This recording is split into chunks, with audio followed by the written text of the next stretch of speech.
Hello friends, welcome back to my YouTube channel. நம்ம இன்னைக்கு பார்க்க போகிற டாபிக் பயோகிராஃபியா லிட்டரியா சாப்டர் 14. இனி நம்ம இதில் டீட்டெயிலாக பார்க்கலாம். வில்லியம் வேர்ட்ஸ்வொர்த் அண்ட் காலேஜ் ரெண்டு பேரும் நேபர்ஸாக இருக்காங்க. அவங்க சந்திக்க போதெல்லாம் ரெண்டு விஷயத்தை பற்றி பேசுகிறாங்க. ஒன்று the readers by a faithful adherence to the truth of nature. Nature பற்றின உண்மையை எப்படி போயத்தில் எழுதிட்டு வரலாம். இன்னொன்று creating interest in reading poetry by using colours of imagination அந்த போயத்தில் எப்படி கொண்டு வரலான்ட்டு அவங்க எப்போதுமே இந்த ரெண்டு டாப்பிக்கை பற்றி பேசிட்டு வருவாங்க.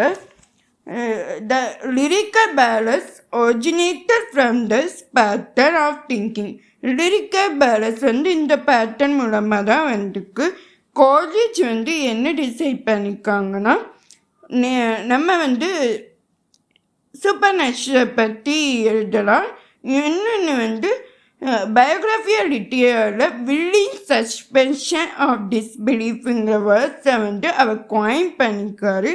வேர்ட்ஸ்வொர்த் என்ன டிசைட் பண்ணிக்காருன்னா, நேச்சர் பற்றி எழுதலான்ட்டு டிசைட் பண்ணிக்காரு. காலேஜ் லிரிக்கல் பேலன்ஸ் மாதிரி நிறைய போயம்ஸ் எழுதிக்காரு. The rime of the ancient mariner இந்த போயத்தை கொண்டு வந்தது அவர் தான். லிரிக்கல் பேலன்ஸ் செகண்ட் எடிஷன் வரும்போது வேர்ட்ஸ்வொர்த் ப்ரிஃபேஸ் லென்த்தாக எழுதுகிறாங்க. அதில் த லாங்குவேஜ் என்னன்னு லாங்குவேஜ் ஆஃப் ரியல் லைஃப் பற்றி பேசிக்காங்க. காலேஜ் சில விஷயத்தை அவர் அக்செப்டே பண்ணலை. சில ப்ரிஃபேஸில் வேர்ட்ஸ்வொர்த் கொடுக்குறது அவர் அக்செப்ட் பண்ணல. வீடியோவில் இனி பார்க்கலாம்.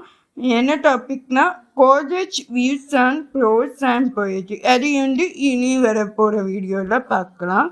இந்த வீடியோ உங்களுக்கு பிடிச்சிருந்தா லைக் பண்ணுங்கள், ஷேர் பண்ணுங்கள், சப்ஸ்கிரைப் பண்ணுங்கள். தேங்க்யூ.